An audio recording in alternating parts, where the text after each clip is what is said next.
Hey guys, this is Eskimo Poodle, and we're back to Let's Play Bloodborne on the Sony PlayStation 4. Last time we took on Ludwig, the Accursed, who was a very tough fight, and halfway through he found his Holy Sword and became Ludwig the Holy Blade. So yeah, that was fun.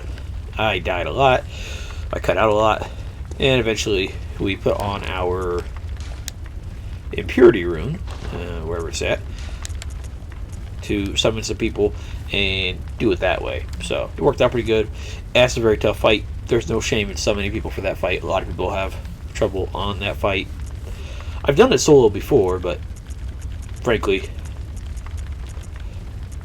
this guy is not as strong as my previous character, simply for the fact that my other character was 50 strength, 50 vitality, and 40 endurance, whereas this guy is just pure balance. But we got some cool weapons last time. We got ourselves, where are they?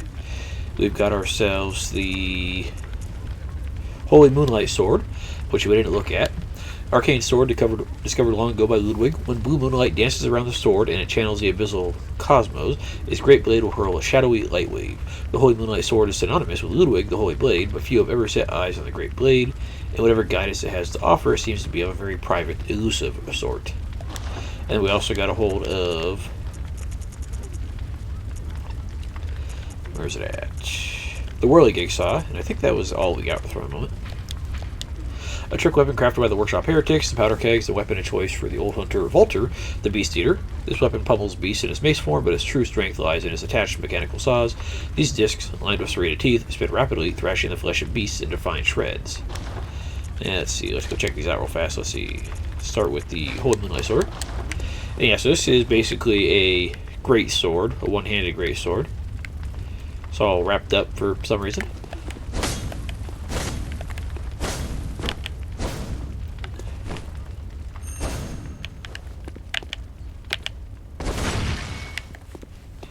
Yeah, nice one-handed great sword moveset.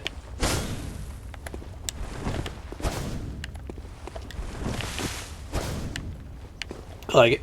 It's not bad. This is really good for strength and arcane characters, because eventually it's going to get really good strength and arcane scaling. And then the transform mode, yeah, it turns into the real Holy Moonlight Sword. And let's see, R1 does, I think in this version it does mixture of physical and arcane damage. And then R2, yeah, shoots out a nice little light wave. And then you charge it up, shoots out another light wave. Let's see.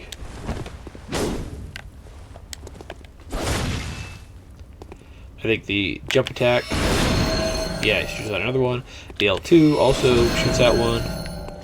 So yeah, this uses plenty of Quicksilver bullets, so you want to be careful about that. But if you're doing a strength arcane build, this will be rather well.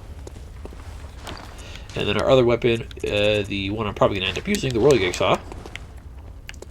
This starts off with a nice, long, like, morning star. Reasonably fast. Was that a tumbleweed? Huh. Yeah, reasonably fast. Nice little charge attack there. I don't think it has a follow-up charge attack. No, it does not. Okay, good. That's what I thought.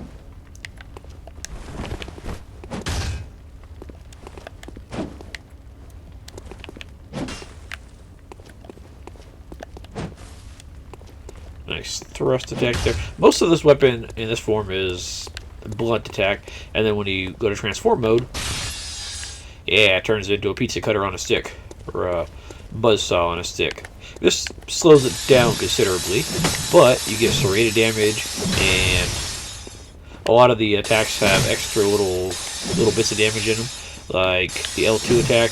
The L2 attack is pretty nice. If you hold it down, yeah, you just walk around with it, and it's really good for stunning people. It doesn't work all the time, but it works a fair amount of the time. It's the R2. Holding down R2.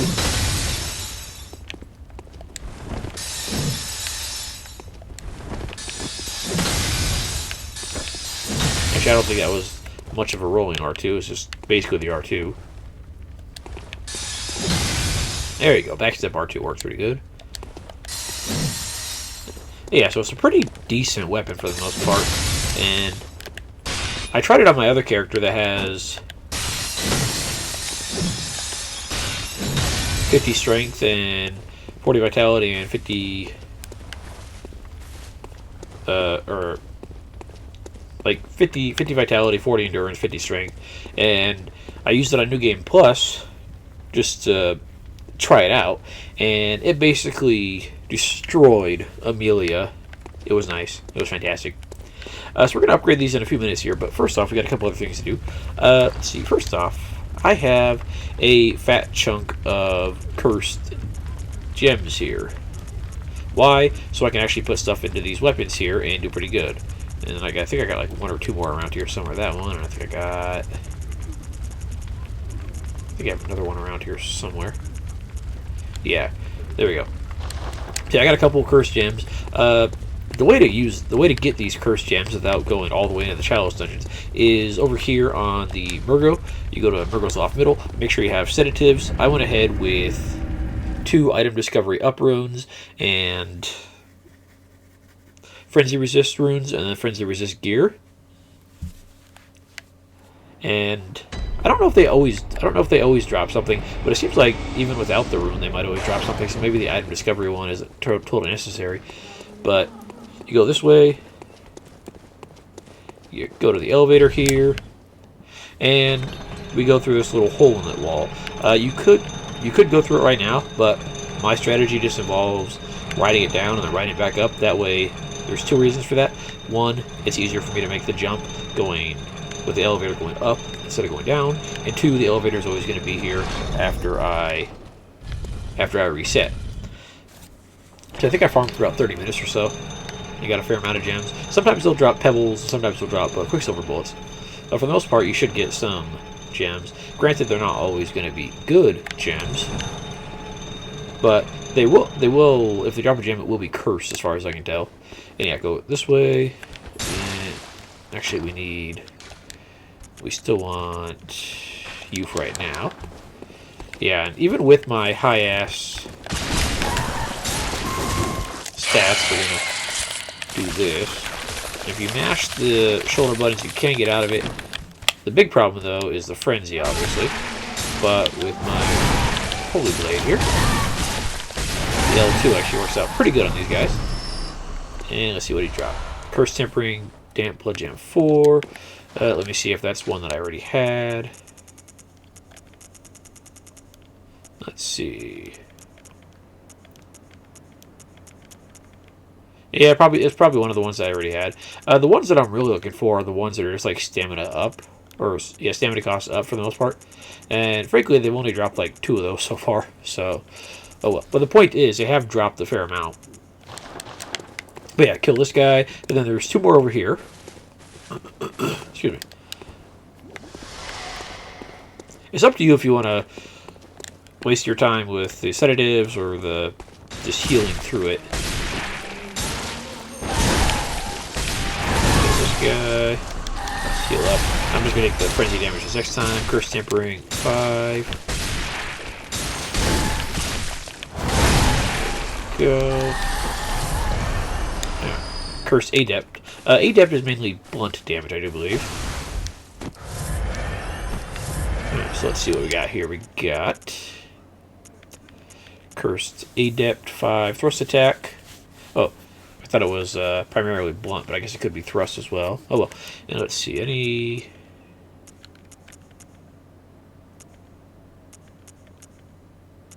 No, none of these... A lot of these 5s don't seem to want to give me the extra stamina costs. They're primarily the ones that I don't care about, like weapon durability down, which just means a whole lot more repairing.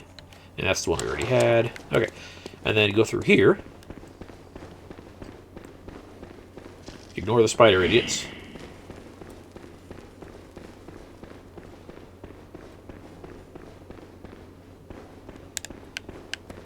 And go down through here. Cross the little bridge, and there's one more.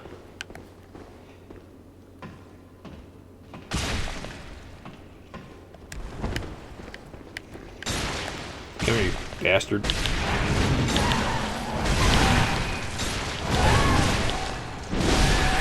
Ah, the L2 works out great. Let's heal up so we don't die. And you drop Quicksilver bullets. Oh well. Yeah, so you have 4 opportunities for your cursed gems here. And frankly, you should eventually get something you like. It'll take a while, but they're there. And you'll eventually get them without going to the Chalice dungeons. And you'll get a fair amount of Blood Echoes each, because I don't have any experience runes on. I just have the item discovery and the... What is it? The Frenzy Resistant. So yeah, you'll get a fair amount of Blood Echoes and whatnot. Let's see, which I basically just end up re-spending on Blood Vials and Sedatives. And yeah. Now, before we go back into the DLC and upgrade our weapons real fast, there is something else I want to do. Throughout the DLC so far, we've been getting... these items right here. Vermin. Root of men's impurity. Rise within filth. A centipede-like creature discovered on successful hunts by League hunters. Vermin found hidden within filth are only seen by League Confederates and are the root of man's impurity. The League has assumed the task of finding and crushing all vermin. Perhaps there is some mercy in the madness. Those who wish to see vermin can, and those who choose to are provided with boundless purpose. So these are a Covenant item. And you need 5 to get all the rewards possible from the quest, even though you can also get other stuff from it that I don't care about, like ranking stuff pretty much. I don't really care about the ranking stuff. I just care about the couple rewards that we get here. So let's go do this real fast. Over here in the Forbidden Woods.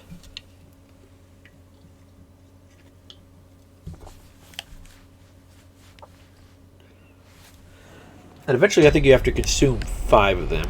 And I think we've already talked to Walter before. He's the Master of the League. Yeah, this guy right here. Ah, do not forget to cooperate.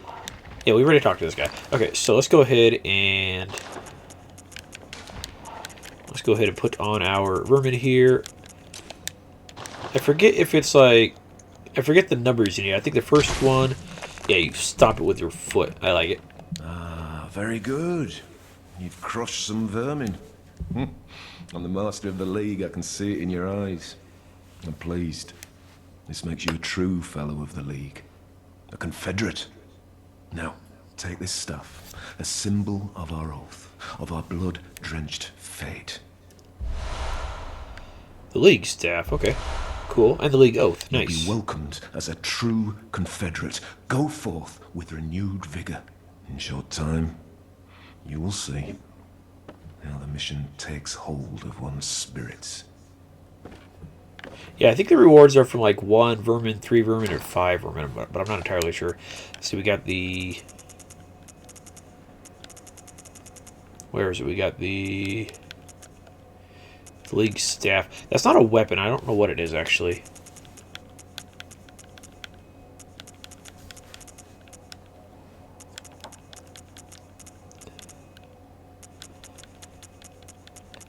Ah, here we go. Oh, so it's just basically like a leaderboard thing. The League staff is a sign of a Confederate. A directory within the hilt lists the name of fellow Confederates. Members of the League brandish a staff to indicate themselves to fellow members of the League. There shall be no sympathy for those engaged in the bloody mission of the League, no matter what. No matter that an oath must be taken to uphold the illusion. Okay, and then we also got ourselves a new gesture. So let's switch out with our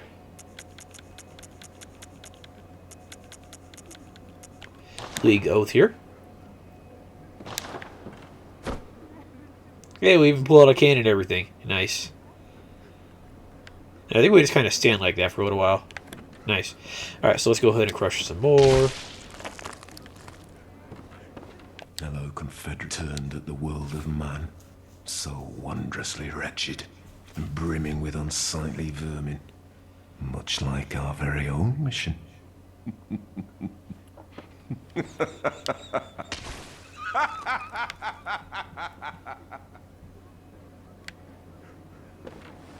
Hello, Confederate.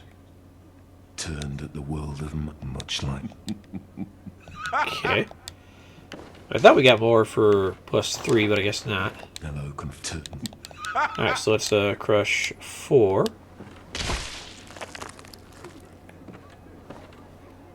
Hello, Confederate. Turned at the much... I guess not. Maybe it's only the first one and then the 5th one.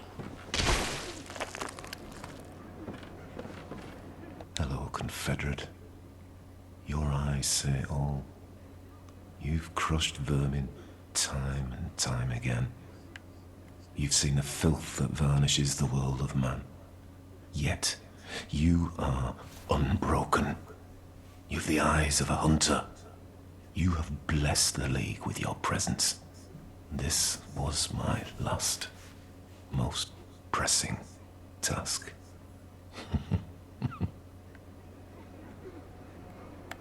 My Confederate, promise me you'll crush all vermin to rid us of our impurities for the sake of our fellows, all blood-stained hunters of the League. My Confederate, for the sake of our Oh dang it! I thought 5 would be enough, but apparently we might need like 6. That's a shame. Oh crap! The reason I came here is because I had 5 vermin and I thought that'd be enough. Oh well. I guess we're just gonna have to deal with not finishing up the quest. Actually, you know what? Fuck it. When you finish up the quest line, what happens is you get his helmet, and you also get a upgraded version of the Oath League. And then he disappears, and you have to fight somebody, and you get the final hunter item, which I don't think counts for the trophy for getting hunter items. If you just kill him like this, he'll go ahead and give you... He'll go ahead and have the boss fight anyways, or not the boss fight, but the hunter fight. So you know what? Fuck it. We're just going to go ahead and say screw it. And just get it out of the way, because why not? Well, how quaint. You scoff at the League? Then you are yourself a beast. A defiled mess of rotten flesh.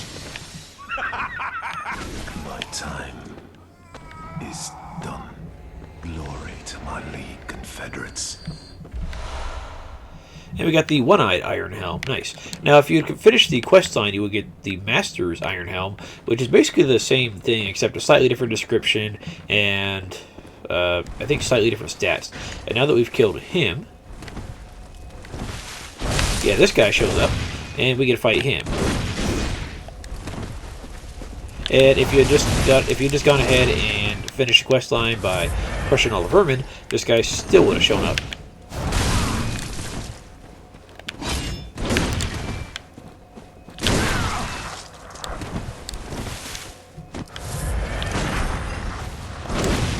Come on, let's go.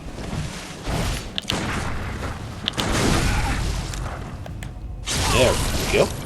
Like that. And...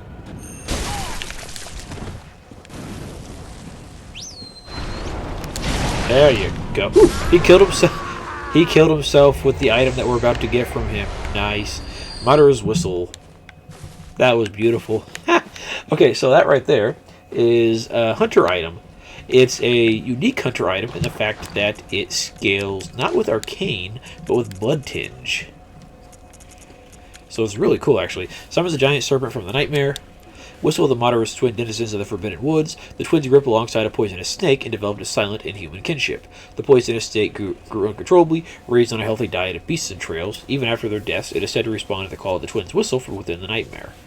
So yeah, this has a S scale with Blood Tinge. It requires 18 Blood Tinge, whereas the other weapons require Arcane. I think it also just does blood damage too instead of arcane damage. So yeah, the way it works is you use it and you move out of the way because a snake pops up right at the spot that you're standing on.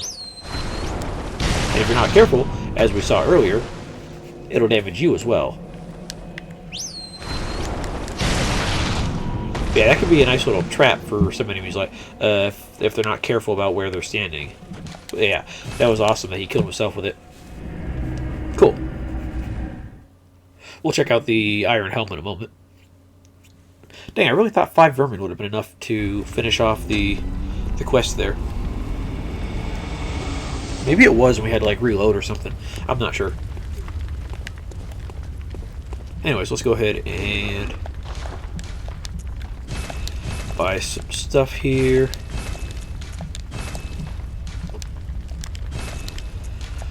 Let's go buy you guys. There we go. Alright. And an iron helm resembling an upside-down bucket. A single hole allows one to peek out with a single eye, which is probably all that its original owner had.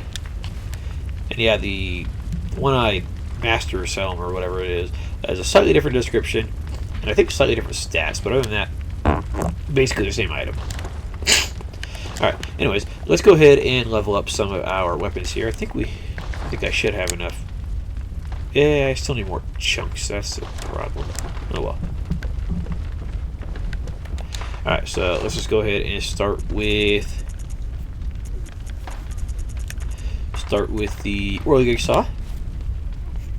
Yeah, this will eventually come up to I think an S scaling and strength at +10, so it'll be real nice.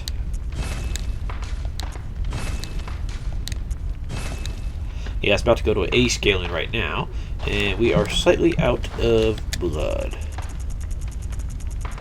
which I think we have a couple of.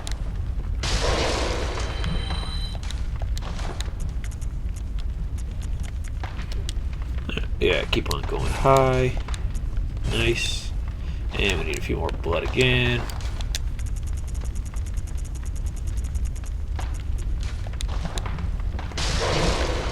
That should hopefully be enough.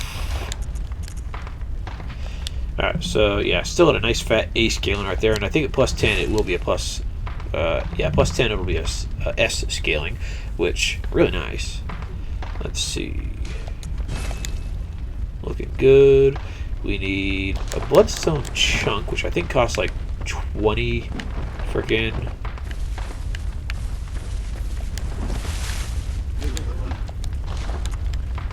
Yeah, 20. And I don't have enough for that.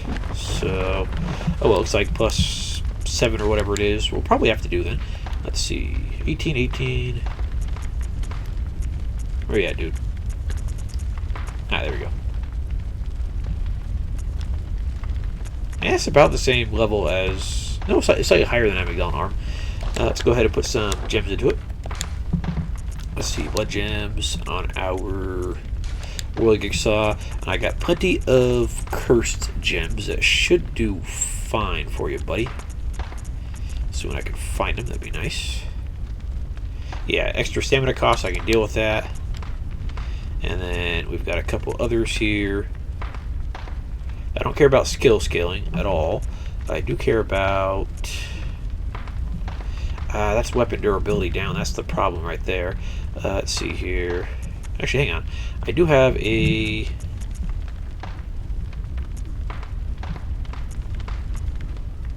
I do have a level 4 that should be good here. And I'm thinking, I don't think there are that many kin in the DLC. Where is it? There we go.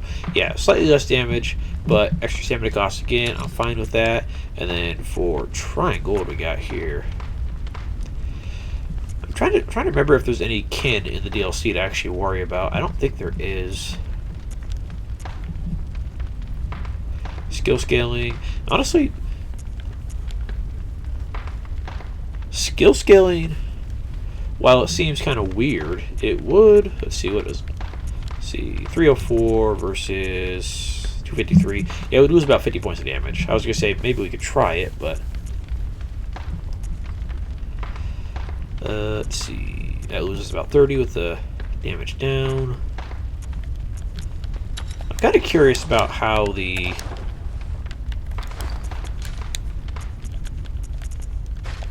damage down works. Or the HP down. Yeah, it's definitely going down a decent amount.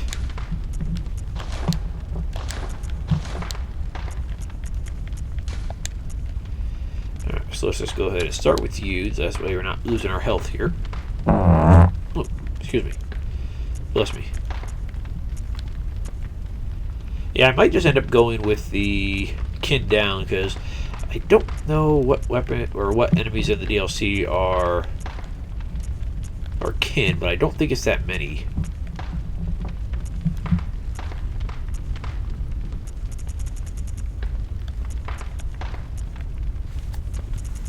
Yeah, I'm just gonna go with the kin down, and if we do find a kin enemy, then I'll just put something else on. And let's see here.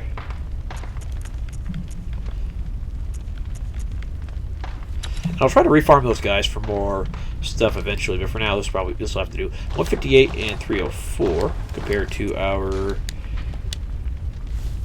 200 and 373. So yeah, it's not quite as powerful yet, but then again, it's 3 levels behind in upgrades, so it's still doing pretty good.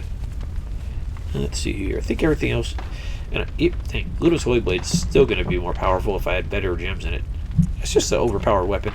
Let's see, what else did I have here? 17.3 on the Simon's Bowblade. I could transfer that out.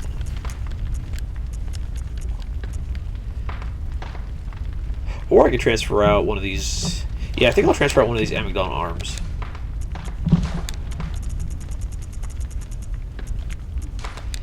Lose a small amount of damage, but I think we'll be good for the most part.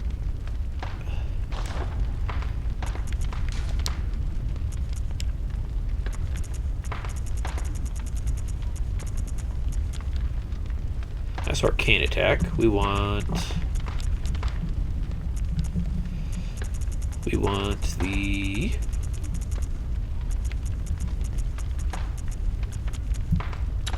go there, and where to go?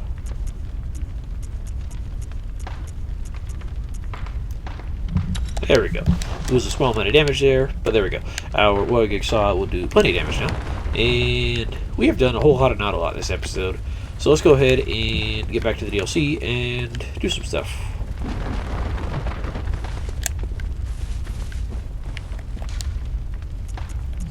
Real fast, so let's go back to the Hunter's Nightmare, because there's a piece of equipment that I missed, I do believe. And we're going to grab that and then make a mad dash for the rest of where we got to go. Yeah, we can just consider this a slight farming episode, I guess. Let's go find something to kill. Yeah, I think there is a piece of equipment that I missed right here, but I'm not entirely sure. Yeah, that right there is part of the Old Hunter's set. Yeah, there we go. Old Hunter gloves, which somehow I missed. And let's go ahead and deal with this idiot.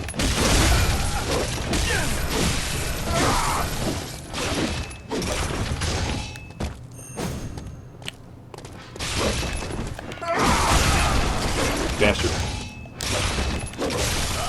This guy might not have been the best choice to fight against just because he has such long range, and either form of the Warrior Saw is average range. We're gonna try that again though. This time with the whirly version. When I had my other character though, this thing did some work, but then again I had enough chunks and a spare rock to put out a plus 10, so maybe that was it. And, you know, better stats for it. We need to go back down this way anyways. Let's not get stuck.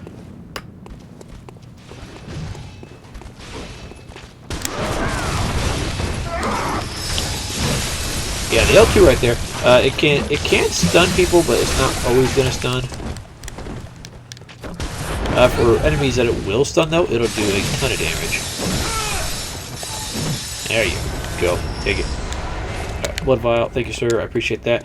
Alright, now let's get back to where we were. Like the crows. They're not going to stand a chance, that's for sure. I love it. And then let's see about the Charge Jar 2, where it actually does extra damage with... Yeah.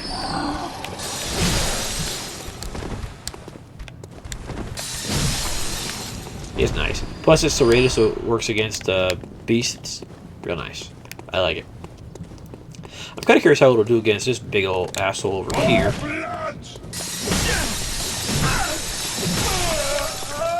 Not this guy. The guy up here. This asshole.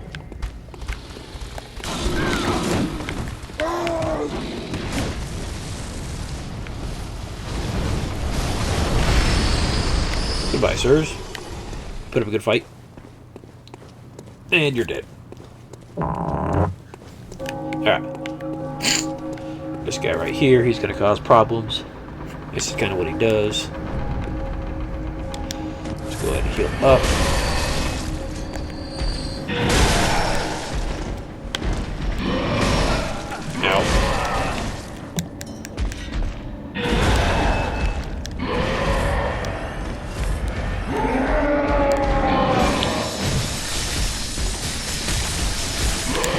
That's not gonna stun him out of his attacks, but it will do a fair amount of damage to him, as we saw there.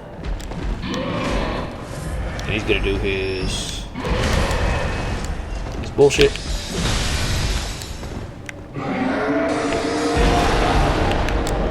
That fucking charged arcane bullshit. Ooh, that did nice damage. Ah, that fucking extra arcane explosion.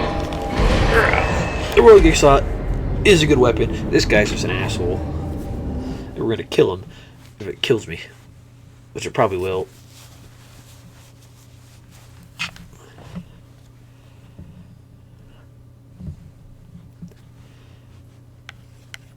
If the loading screen doesn't kill me. There you go. I knew you could do it, game.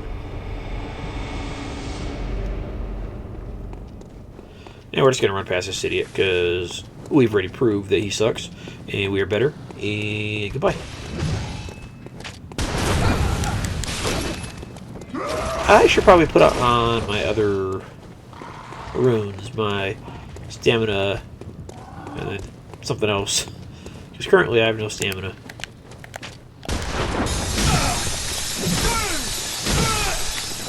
Goodbye, sir.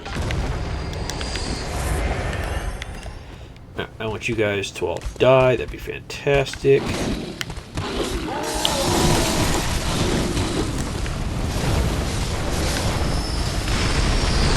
Thank you.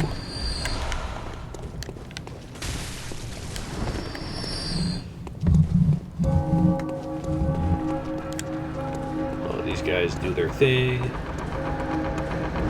I am going to stand right around the side here.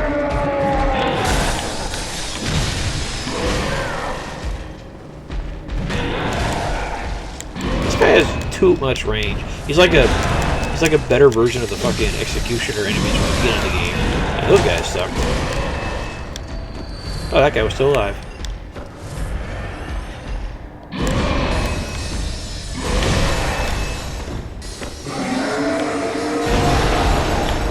Dang, I thought I had that.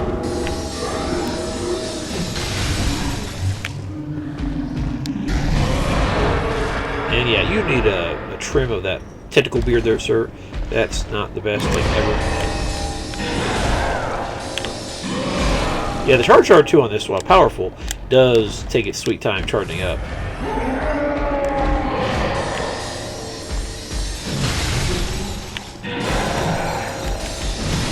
There you go. Goodbye. I knew it'd get you eventually. You're just an asshole. Alright. Yeah, we're not going to get a whole lot done this episode. This is just basically playing with our new weapon for a few minutes. And showing how to get better gems and hunter fight, pretty much. Oh well. It happens. Also, we're going to take revenge on that chick that keeps slashing my eyes out with her spoon. Because she sucks. For some reason, I thought we were way closer here. You know what? Yeah, we're just going to end it right here. And next episode, we're actually going to get stuff done. So, guys, thanks for watching. Let's enjoy our new weapon. And have a good night. Have a good one.